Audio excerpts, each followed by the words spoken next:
billahi minasyaitonir rajim. Bismillahirrahmanirrahim. Astaghfirullah rabbi wa atubu ilaihi walhamdulillahirabbil alamin. Thumma salatu wassalamu ala asyrafil anbiya'i wal mursalin habibina wa habibi rabbil alamin Abil Qasim Muhammad. Allahumma salli ala Muhammad wa ali Muhammad wa ala alihi ya tayyibin tahirin al-ma'sumin al-muntajabin. Amma ba'du. Assalamualaikum warahmatullahi wabarakatuh. Ada pertanyaan dari sifat sebelumnya? Sibut kodrat, Bu. Sebenarnya belum terlalu paham tentang ini, Ustaz. Po itu mujab dengan po itu kodir mukhtar. Memang itu anak ini apa namanya koti-koti di sini. memang Campur.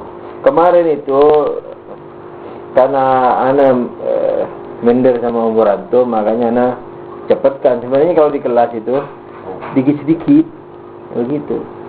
Tapi karena anak takut tidak dikira tidak menghargai umur antum yang sudah dewasa, sudah tua, sudah kawin, makanya anak jadi dalam hampir semua jurus-jurus penting itu keluar dalam 1,5 jam itu.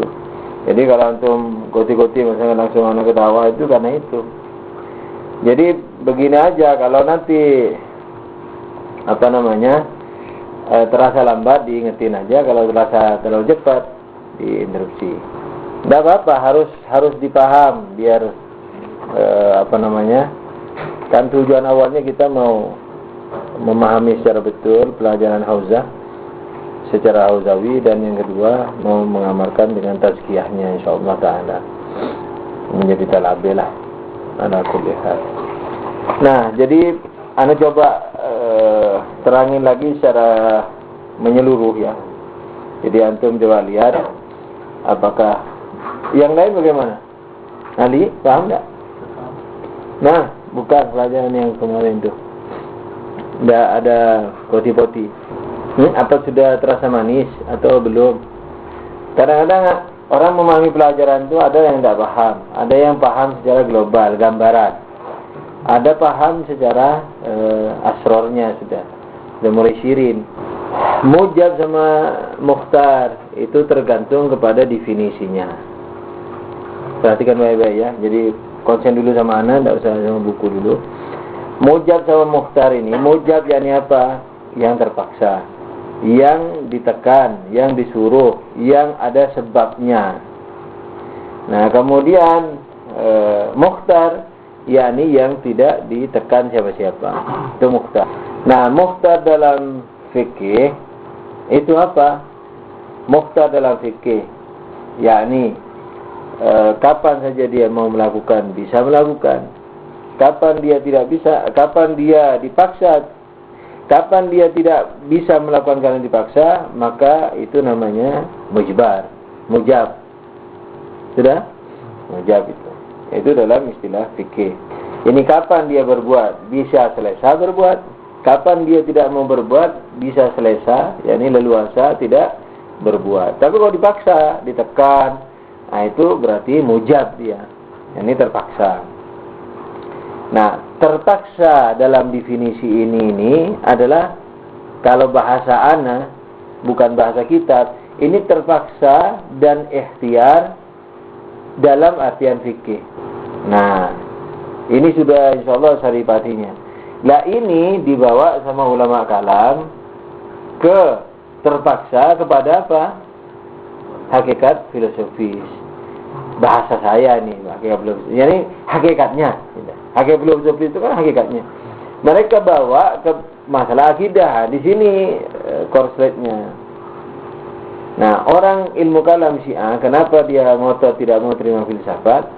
Karena dia merasa bahwa yang harus dipahami secara uruf itu bukan hanya fikih, termasuk masalah akidah harus dipahami secara uruf. Ini yang membedakan intinya. Makanya Ayatullah Jauzi mengatakan kalau pelajaran akidah, hadis-hadis atau riwayat-riwayat akidah harus dibuat mukaddimahnya, dibuat usul fikihnya istilahnya, kaidahnya itu bisa 50 tahun orang belajar baru menjadi mujtahid dalam akidah. Bayangin, ini penjelasan saya. Untuk memahami hadis wudu saja. Wudu itu membasuh muka. Wudu itu membasuh tangan kanan, tangan kiri, dari atas ke bawah segala macam. Untuk memahami hadis itu saja, antum dan anak atau siapa saja perlu belajar usul fikih sampai ke tingkatan mujtahid. Jadi kurang lebih 30 tahunan. Dari mukaddimah sampai usul fikih sampai istinbat. Untuk memahami riwayat bahwa kalau kamu mau sholat faksilu wujuhakum, kalau kamu mau sholat, dalam ayat kan gitu, kalau kamu mau sholat basuhlah mukamu wa aydiyakum ilal marafiq, dan tanganmu sampai siku, sampai dulu lah, sampai ini ila bisa bermakna dengan, basuhlah tanganmu dengan siku, kemudian usaplah kepalamu dan kakimu. Umpamanya begitu terjemahan globalnya. Nah, untuk memahami ayat ini saja, itu harus seorang mujtahid. Nah, mujtahid ini apa? Belajar di hauzah sampai 30 tahunan. Nah, kalau untuk memahami ini aja perlu kepada, yakni membasuh muka, tangan, perlu kepada 30 tahun, apalagi untuk memahami ayat Allah yang mengatakan kemana saja kamu berpaling, kamu akan melihat wajah Allah, menatap wajah Allah. Allah nanti akan datang bersama malaikat soffan-soffa, misalnya dengan berbaris, atau wajah rabbuka wal malaikatu soffa, misalnya. Atau memahami riwayat ayat yang berbunyi ketika Allah berfirman kepada iblis, mengapa kamu tidak mau sujud kepada makhluk yang kubuat dengan kedua tanganku. Atau memahami ayat yang mengatakan misalnya ayat kursi, misalnya wasi'a kursiyyus samawati wal ard, kerajaannya mencakupi langit-langit dan bumi. 7 langit 7 bumi, susah. Memahami wudu perlu 30 tahun, basuhlah mukamu. Bagaimana memahami 7 langit 7 bumi? Katanya itu Yahudi, langit pertama wa zayyana sama'id dunya bizinatinil kawakib di Quran. Kami hiasi langit bumi, langit dunia dengan apa? Keindahan bintang gemintang. Jadi galaksi-galaksi itu sampai tidak ketahuan di mana, itu baru langit pertama. Orang kan mengiranya setelah ditemukannya lapisan-lapisan awan, misalnya langit pertama atmosfer bumi, habis itu atmosfer di atasnya yang tidak ada zat asamnya, bulan terus berlapis-lapis ke 7. Itu mah belum sampai ke matahari, ke bulan belum sampai, sudah 7 lapis itu. Sementara di Quran dikatakan langitnya dunia, langit dunia ini, langit pertama, kuhiasi dengan bintang-bintang. Bintang itu jutaan kali jauhnya matahari, apalagi bulan miliaran kali jauhnya dari bumi ke mereka itu. Jadi bagaimana bisa memahami ayat yang seperti ini? Artinya kalau mau adil, kurang lebih begitu beliau mau. Tapi biasanya orang-orang filosof itu selalu halus, ya, tidak sekasaran pengutaraannya. Jadi kalau memang mau adil, istilahnya gitulah, itu 50 tahun melebihi beratnya basuhlah mukamu kan. Basuhlah mukamu aja perlu belajar 30 tahun, apalagi langit ke-7, aras segala macam, itu 50 tahunan. Tapi kenapa tidak ada? Itu salah satu contoh seperti ini. Teman anak juga ngengkel begitu. Ayat dan riwayat biar merupakan teman anak yang aliran ilmu kalam, biar berupa tentang ma'rifat, tentang Tuhan dan segala macam, tetap uruf. Jadi kaidah usul yang dipakai, kaidah usul fikih. Nah, kaidah usul fikih itu untuk memahami bahasa uruf. Uruf apa itu? Uruf itu umumnya orang memahami, bahasa umum. Jadi usul fikih itu adalah bahasa untuk memahami bahasa umum, khususnya umumnya orang pada zaman Rasul atau pada zaman A'immah. Apa yang dipahami? Kalau imam mengatakan misalnya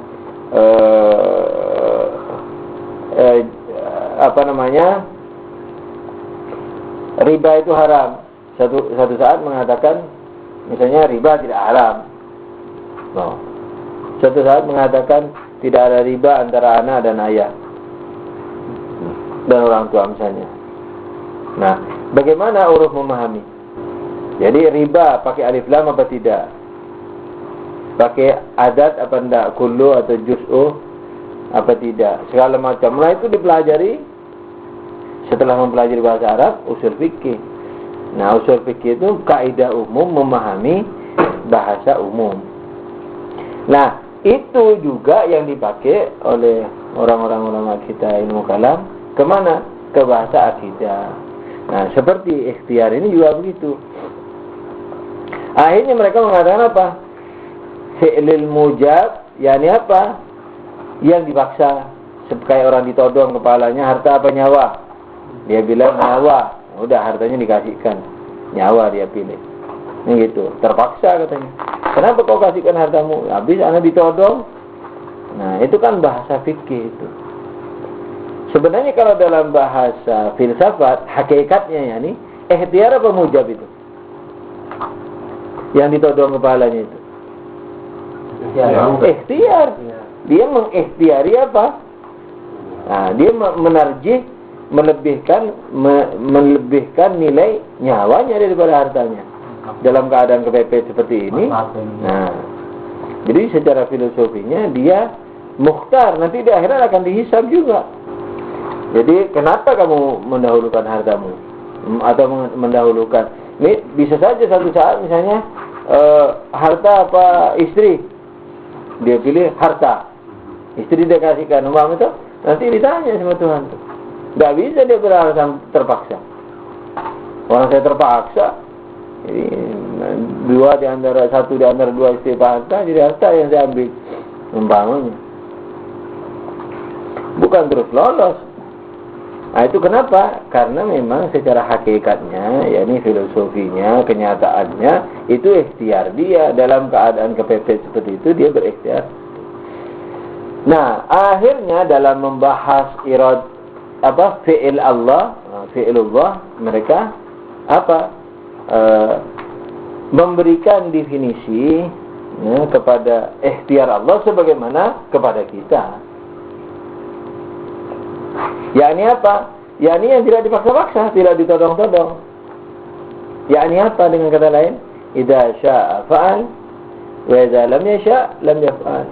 Kalau dia ingin beramal, kalau ingin melakukan, kalau tidak ingin melakukan, tidak melakukan. Yang pada dasarnya dalam filsafat ini adalah terpaksa juga. Bisa masuk terpaksa, iya. Dilihat dulu, kenapa dia beramal, kenapa tidak beramal. Jadi kalau ikhtiar Tuhan yang seperti tadi definisinya itu, bahwa Tuhan kalau menyukai, kalau ingin melakukan, kalau tidak ingin melakukan, tidak melakukan.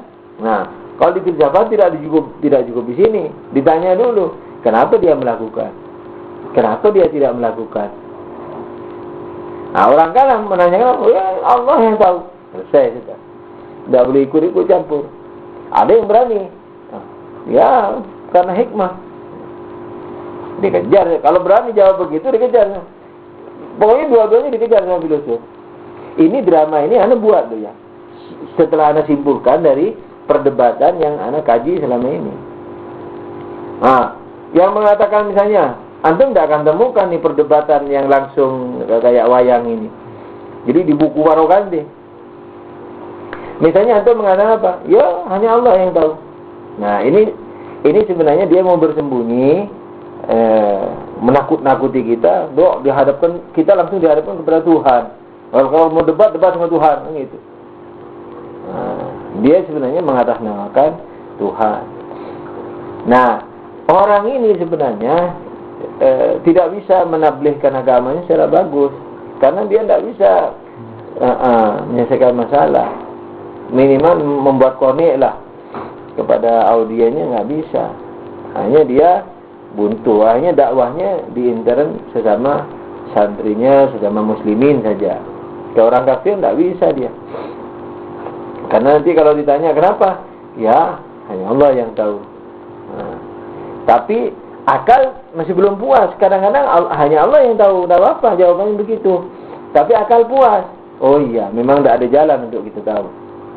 Kenapanya itu tidak bisa. Tapi ini Kenapa Allah melakukan? Kenapa Allah mencipta? Kenapa tidak mencipta? Ya, hanya Allah yang tahu. Kalau hanya Allah yang tahu, ya, berarti awalan tidak ada pembahasan kamu dalam membahas hikmah penciptaan. Kamu juga harus mengatakan apa? Hanya Allah yang tahu. Kenapa? Tapi kenapa kamu dalam membahas hikmah penciptaan, kamu membahas habis-habis, apalagi Kanjeng Nabi, dibahas habis-habis. Nabi Muhammad, Imam Ali, A'immah, kan luar biasa cintanya, dibahas habis-habis hikmahnya. Loh, kalau tidak ditanya di awal kenapa mencipta, tidak mencipta, hikmahnya Tuhan yang tahu. Ada yang mengatakannya, karena hikmah. Nah, kalau Allah mencipta karena hikmah, berarti hikmah itu yang menekan dia. Karena maslahat. Berarti maslahat yang menekan, seperti ditodong pistol. Padahal maslahat itu belum ada. Sebab Allah ini mau mencipta pertama kali. Belum ada maslahat. Manik juga belum ada. Tuh. Akhirnya ini Mojaro ini berentet kemana? Ke masalah filsafat penciptaan. Tadinya masalah ikhtiar sama fi'il mujab atau fi'il ikhtiar. Tapi akhirnya berentet kemana-mana, sampai berentet kepada sebab penciptaan, gitu. Nah, sambil dengerin dibagi satu-satu. Sampai kepada hikmah penciptaan. Nah, akhirnya mereka mengatakan apa? Perdebatan muncul. Nah, Tuhan mencipta ini, kenapa Tuhan mencipta? Apakah ada tujuannya atau tidak? Nah, itu. Kalau dijawab ada tujuan, berarti Tuhan masih menyempurna. Tujuan ada dua, tujuan jelek atau tujuan bagus. Kalau tujuan jelek, tidak mungkin Tuhan menurun. Kalau tujuan bagus, berarti Tuhan menyempurna. Juga tidak boleh. Kenapa? Karena Tuhan tidak terbatas. Akhirnya dijawab apa? Punya tujuan, tapi tujuannya kebaikan dan kembali ke makhluk. yakni Allah dalam mencipta makhluk punya tujuan, tapi tujuannya kembali ke makhluk sendiri, untuk makhluk. Ilmu kalam di Ahlul Bait yang Anda tahu sampai di sini, tertingginya itu sudah. Bahwa Tuhan dalam menciptakan makhluk ini itu adalah memiliki tujuan, tapi tujuannya bukan untuk dirinya sendiri. Awalan tujuannya merupakan tujuan kebaikan, bukan keburukan. Yang kedua, tujuannya bukan untuk Allah, tapi untuk makhluk. Yakni apa rinciannya?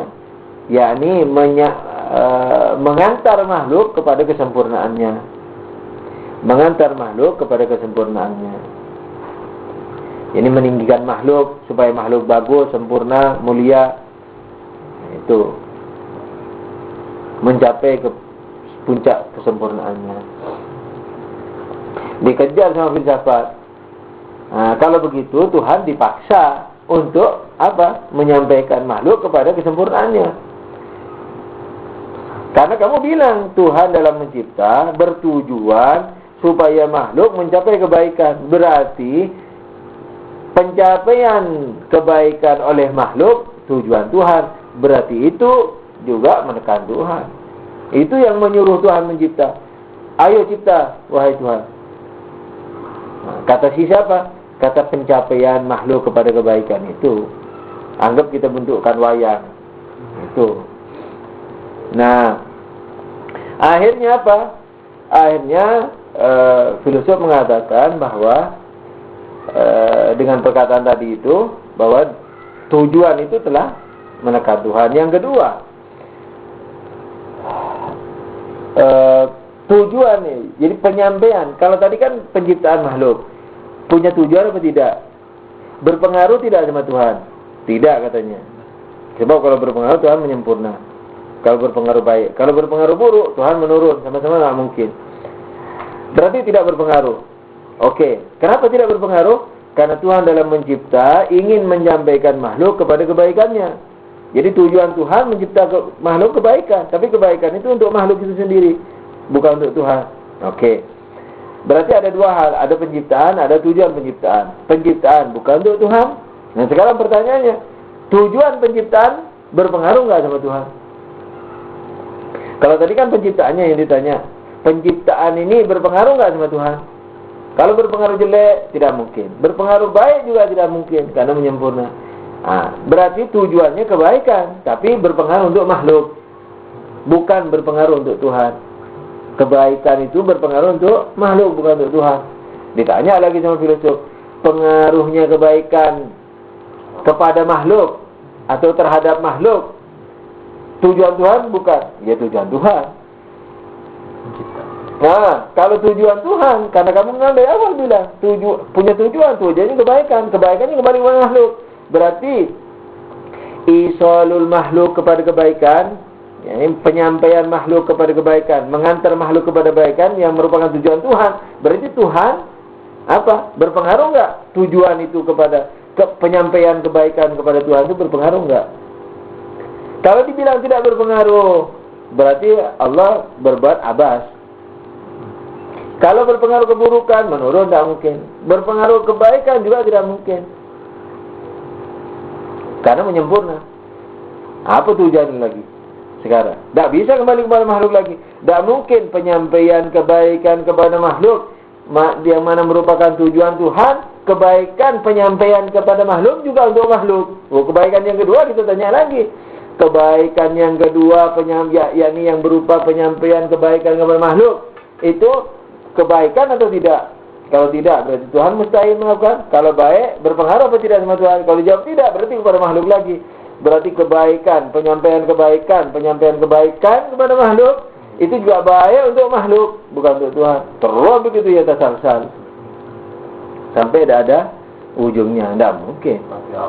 Berarti ya dua, ya abas, ya mustahil. Ya, abas melakukan sesuatu yang sama-sama 50-50. Yang kedua, atau berpengaruh sama Tuhan. Pengaruhnya ya negatif, ya positif. Kalau negatif berarti tidak mungkin, menurut menyempurna juga tidak mungkin. Itu. Akhirnya balik misalnya ilmu kalam. Kan bentuk wayang nih. Tanya lagi, ya kalau begitu Tuhan bagi kamu mencipta makhluk ini bagaimana dong? Tidak ada apa-apanya dong. Tidak ada tujuannya berarti. Iseng-iseng saja. Oh, tidak. Tuhan punya tujuan. Kalau Tuhan punya tujuan, katanya, berarti Tuhan menyempurna dong. Enggak juga. Loh, kok bisa? Nah, karena tujuan Tuhan dirinya sendiri. Itu kalau bikin syafal. Jadi Tuhan mencipta untuk kebaikan. Tapi kebaikan itu dirinya sendiri. Ya, ini Tuhan mencipta karena Tuhan suka kepada dirinya. Bukan karena suka kepada makhluk. Bukan karena juga ingin menyampaikan kebaikan kepada makhluk. Enggak. Tuhan mencipta karena Tuhan menyukai dirinya. Bagaimana penjelasannya? Tuhan tahu nggak sebelum mencipta bahwa Tuhan mampu mencipta? Tahu. Karena Tuhan suka melihat kemampuannya, Tuhan mencipta. Tidak ada hubungan dengan makhluk. Itu berpengaruh pada Tuhan? Enggak, orang dirinya sendiri. Kalau tujuannya selain Tuhan, itu berpengaruh. Ya negatif, ya positif. Kalau negatif, ya tambah merakbal, tambah jelek. Kalau positif pun tidak mungkin, karena Tuhan menjadi terbatas. Kan Tuhan tidak terbatas. Saya senang kalau saya cipta ini. Karena saya tahu saya mampu. Tapi kan senang itu pasti punya pengaruh pada ini. Enggak. Lihat senangnya. Senang sama Anda atau senang sama pulpen. Kalau Anda senang sama pulpen, itu berpengaruh. Itu menyempurna. Tapi kalau Anda senang kepada diri Anda, tidak ada masalah. Tidak menyempurna. Kalau Anda menyenangi diri Anda, bolehlah dikata menyempurna. Karena Anda apa? Tidak terbatas, yakni Anda terbatas. Tapi tetap boleh dikatakan istilahnya tidak menambah kesempurnaan. Artinya tidak menambah dari orang, iya. Senang pada kemampuan diri saya. Iya. Itu termasuk orang lain juga. Enggak dong. Seperti Anda melukis bukan untuk dijual, bukan untuk ditatap, enggak. Anda melukis karena Anda ingin melihat kemampuan Anda, bukan mau melihat lukisannya. Tidak ada hubungannya dengan makhluk. Enggak ada. Terus apa ininya dengan ayat yang mengatakan itu pemahaman jinna wal insan? Makanya kalau filsafat dia tidak berangkat dari ayat dulu. berangkat dari akal dulu, rumusnya dulu. Nah, nanti dengan rumus yang sudah mapan, yang sudah qarib kepada daruriyat, kalau bisa daruriyat, yakni yang emergen, yang necessary knowledge, yang badihi, yang mudah, yang sudah argumentasi yang sudah dibangun di atas ilmu-ilmu mudah, tidak perlu pikiran lagi, tidak perlu argumentasi lagi, sudah dapat dipahami dengan mudah oleh manusia, maka dia baru melihat Quran dengan kaidah itu. Nah, nanti saya terus ini ceritanya. Ini wayang belum selesai Mas. Nah, dengan demikian ada istilah di filsafat atau irfan. Apa? Al-bahjatu dzatiyah. Nah, makanya itu bahjat itu diantaranya orang istilahnya al-bahjatu dzatiyah. Al-bahjah yakni kesenangan. Al-bahjatu dzatiyah yakni kesenangan pada diri sendiri. Nah, itu diistilahkan oleh para urafa atau para filosof di mana? Di pembahasan mana? Di pembahasan penciptaan. Ada tujuan apa tidak? Ini koti-koti antara filosof sama irfan, koti-koti begitu. Nah, iya dong. Nah, cuman filosof melihat makhluk, kalau irfan melihat tajalli. Gitu aja gampang. Misalnya yang filsafat gradasi wujud, kalau di irfan gradasi tajalli. Ya udah aja. Nah, wujud diganti satu, makhluk diganti tajalli. Sudah selesai sebenarnya. Tapi perbedaannya antara langit dan bumi jauh sekali. Ilat dengan maklul, dengan zahir sama mazhar lain. Yang menjelma dengan jelmaan, dengan sebab dan akibat kan lain. Kalau di filsafat Tuhan sebab, makhluk akibat. Kalau di irfan Tuhan itu yang lahir, yang melahirkan diri, yang bermanifestasi.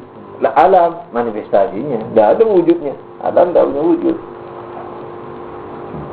Nah, nanti itu. Jadi sallu ala nabi, Allahumma salli ala Muhammad wa ali Muhammad wa ajil farajahu. Nah,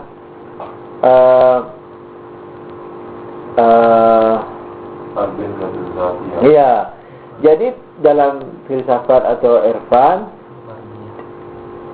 sebab daripada penciptaan alam. Jadi ditanya, ada sebabnya enggak Tuhan mencipta? Ada. Kalau di kalam ada, tapi sebabnya ada enggak? Ada. Kebaikan apa keburukan? Kebaikan. Untuk Tuhan apa bukan? Bukan kalau di kalam. Kalau di filsafat, kebaikan apa? Kalau di kalam kebaikannya apa? Ya kebaikan apa aja yang layak untuk makhluk. Nah, kebaikan. Tapi kalau di irfan, kalau di filsafat, Tuhan punya tujuan, punya. Kebaikan apa keburukan? Kebaikan. Apa kebaikan itu? Dirinya sendiri. Jadi nggak ada hubungan sama sekali dengan makhluk.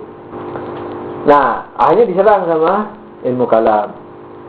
Nah, kalau Tuhan Tuhan dalam mencipta tujuannya adalah dirinya sendiri. Nah, berarti dalam alam semesta ini tidak ada manfaatnya. Mungkin abas, sia-sia, mungkin juga ada bagus, berantakan, terserah. Dijawab sama kalam, sama filsafat. Oh, naudzubillah. Tuhan sekalipun tujuannya adalah dirinya sendiri, tapi Tuhan yang tidak terbatas. Yang tujuannya adalah dirinya yang tidak terbatas. Perbuatannya muncul dari yang tidak terbatas. Apa artinya? Ketika Tuhan tidak terbatas, tak punya kekurangan apapun. Tak mungkin melakukan kesalahan apapun. Tak mungkin melakukan sesuatu yang tanpa kebijakan. Sebab ketika Tuhan tidak terbatas, maka kebodohan terangkat, kekeliruan terangkat, ngantuk terangkat, lelah terangkat, bosan terangkat, tipuan, penipu juga terangkat, segala macam yang jelek-jelek negatif terangkat. Nah, ketika semua yang jelek-jelek, salah hitung juga terangkat, ngantuk, gila, salah hitung, apalagi yang bisa memunculkan perbuatan itu menjadi sia-sia atau berantakan atau tidak ada gunanya atau justru jelek tujuannya misalnya. Semua itu punya penyebab, dan sebabnya itu tidak ada pada Tuhan. Apa? Pikun, bodoh, lupa, malas, lelah, bosan, emosional dalam mencipta. Apa saja yang bisa menyebabkan perbuatan itu kacau, tidak ada pada Tuhan. Karena Tuhan tidak terbatas. Nah, ketika dengan demikian, maka sudah pasti perbuatannya mengandung rahmat. Tapi penciptaan Tuhan bukan untuk menyampaikan rahmat. Makanya kalau saya di dalam tulisan memakai hikmah ciptaan, bukan tujuan ciptaan. Jadi Tuhan punya tujuan dan punya hikmah. Tujuannya siapa? Dirinya sendiri. Dalam mencipta Tuhan punya tujuan. Tujuannya siapa? Dirinya sendiri. Hikmahnya kembali ke kita. Dari mana kita dapat mengerti hikmah? Dari ketidakterbatasan Tuhan. Yakni ketika Tuhan tidak terbatas, tak mungkin punya sebab-sebab seperti yang mencuatkan perbuatan yang sia-sia atau jelek. Seperti tadi itu, bodoh, pikun, apa segala macam, pusing, lelah, malas, jenuh, iseng. Semua itu nggak ada sama Tuhan. Karena itu menandakan keterbatasan. Nah, sementara Tuhan tidak terbatas. Gitu. Nah, dengan demikian, maka Tuhan dalam mencipta punya tujuan dan punya hikmah. Tujuannya siapa? Dirinya sendiri. Hikmahnya apa? Ke kita. Gitu kemarin. Jadi tapi hikmah yang ke kita ini bukan tujuan. Bukan tujuan penciptaan sebagaimana yang dikatakan misalnya ilmu kalam. Umpamanya gitu. Nah, kembali kepada masalah kita. Nah, ketika kita sudah tahu perdebatan sampai di sini, nah, kita mundur lagi bahwa Tuhan dalam mencipta itu apa? Ikhtiar apa tidak? Nah, dijawab sama ilmu kalam, sama filsafat. Kalam juga jawab sama ikhtiar, bareng bilang ikhtiar. Gurunya tanya, wahai kalam, wahai filsuf, yang punya murid dua, AB yang satu ilmu kalam, yang satu filsuf. Tuhan dalam mencipta ini ikhtiar apa tidak? Apa mujibar, apa mujab, apa terpaksa? Ikhtiar, jawabnya bareng. Ditanya yang kalam, wahai kalam, muridku yang kalam, apa ikhtiar menurutmu? Ya, kalau Tuhan suka mencipta, kalau tidak suka tidak mencipta. Nah, kalau menurut kamu, wahai muridku yang filsuf, Tuhan, dikatakan Tuhan ikhtiar, yakni apa? Yakni tidak ada yang paksa. Yakni apa? Yakni dia mencipta. Kalau yang kalam kan, kalau suka mencipta, kalau tidak suka tidak mencipta. Kalau di filsafat apa? Tuhan mencipta. Ya ini apa mencipta? Ya mesti mencipta. Seyogyanya mencipta.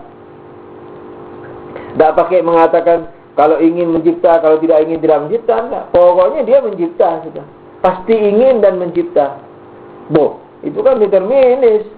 Itu terpaksa mujab kata ilmu kalam. Tidak. Yang kamu mujab, yang aku ikhtiar. Ana mau tanya sama kamu kan bilang tadi, kalau Tuhan suka mencipta, kalau tidak suka tidak mencipta. Ana tanya, kenapa? Ya, karena mungkin tidak ada maslahat. Berarti dipaksa sama maslahat. Wahai Tuhan, ada maslahat, cipta tuh. Hai Tuhan, tidak ada maslahat, jangan dicipta tuh. Nah, padahal belum ada maslahat, belum ada penghalang, karena pembicaraan kita di awal penciptaan. Nah, jadi ikhtiar menurut filsafat apa? Melakukan, melaksanakan. Ikhtiar sama Tuhan begitu. Yakni tidak ada yang paksa, itu ikhtiar. Jadi bukan idza syaa'a yaf'al wa idza syaa'a fa'al wa lam yasha' lam yaf'al. Kalau suka mencipta, kalau tidak suka tidak mencipta. Enggak begitu. Terus gimana? Enggak ada yang paksa. Udah gitu. Apapun paksaan itu, apakah tujuankah? Hikmahkah? Maslahat ke apa? Tidak ada. Itu. Kalau filsafat kalau menciptanya Tuhan itu tidak ada paksaan. Tidak ada yang memaksa. Yang memaksa itu apakah orang lain? Apakah Tuhan lain? Apakah tujuan penciptaan, kebaikan tadi itu, maslahat? Tapi tidak ada. Selain dirinya. Berarti apa akibatnya? Berarti Tuhan ada sekaligus juga mencipta. Berarti kalau tidak pernah menunda. Kalau di kalam kan, ya tergantung Tuhan. Tuhan mau mencipta, enggak. Kalau di sini enggak, pasti mencipta. Nah, Ribut ini kalam kayak Ghazali, ribut mencak-mencak. Akhirnya nulis apa? Tahafutul Falasifah, keranjuannya filsafat. Kenapa dia debatan pertamanya Ghazali kepada ini? Dia anak pernah buka bukunya. Yang pertama kali debat Ghazali tentang keranjuan filsafat, tentang mujabnya Tuhan. Menurut dia mujab. Kenapa? Karena Tuhan ada, harus mencipta. Padahal harus itu ada dua. Harus alaihi, harus minhu. Harus darinya. Ada dua harus. Harus ke atasnya atau harus darinya. Dalam filsafat, ketika dikatakan Tuhan ada dan harus mencipta, keharusan itu bukan ke atas Tuhan, tapi dari diri Tuhan. Apa maksudnya? Maksudnya Tuhan adalah ilah yang sebab yang penuh, sebab lengkap, dan sebabnya sebab sederhana. Kemudian tidak ada mawani', tidak ada pencegah karena belum ada makhluk. Biar ada makhluk juga tidak ada yang bisa mencegah Tuhan. Berarti terciptalah akibat itu. Kan sebab ada dua. Sebab yang tunggal, ada sebab yang rangkap. Rangkap ini terserah dua ke atas. Seperti terbakarnya kertas, sebabnya banyak. Adanya kertas, adanya api, kondisinya dekat bersentuhan, tidak basah, mawaniknya itu, cegahan-cegahannya. Jadi harus ada sebab-sebabnya dan harus ada apa? Harus tidak ada pencegahnya. Harus ada sebabnya dan tidak boleh ada pencegahnya. Itu kalau sebab rangkap. Tapi ada sebab yang sederhana, yakni yang tunggal, seperti Tuhan. Nah, ketika sebab tunggal, yakni apa? Tidak perlu kepada partner, tidak perlu kepada situasi, tidak ada larangan. Karena Tuhan sendiri, mana ada larangan? Pencegah nggak ada. Seperti kertas, kalau basah nggak kebakar api, basah belum ada istilahnya. Karena belum dicipta apa-apa oleh Tuhan. Jadi istilah, kalau makhluk kita istilahkan, kalau Tuhan kita istilahkan api, makhluk kita istilahkan kertas. Ketika api mau membakar kertas istilahnya, terus tidak terbakar karena ada air. Nah, air belum ada, kertas juga belum ada. Ini baru mau dibuat kertasnya. Gitu. Sampai sekian dahulu, insyaallah nanti kita teruskan ke depan. Walhamdulillahirrahmanirrahim. Allahumma shalli ala Muhammadin wa alihi tahirin. Shallu ala nabi. Allahumma shalli ala Muhammad wa ali Muhammad.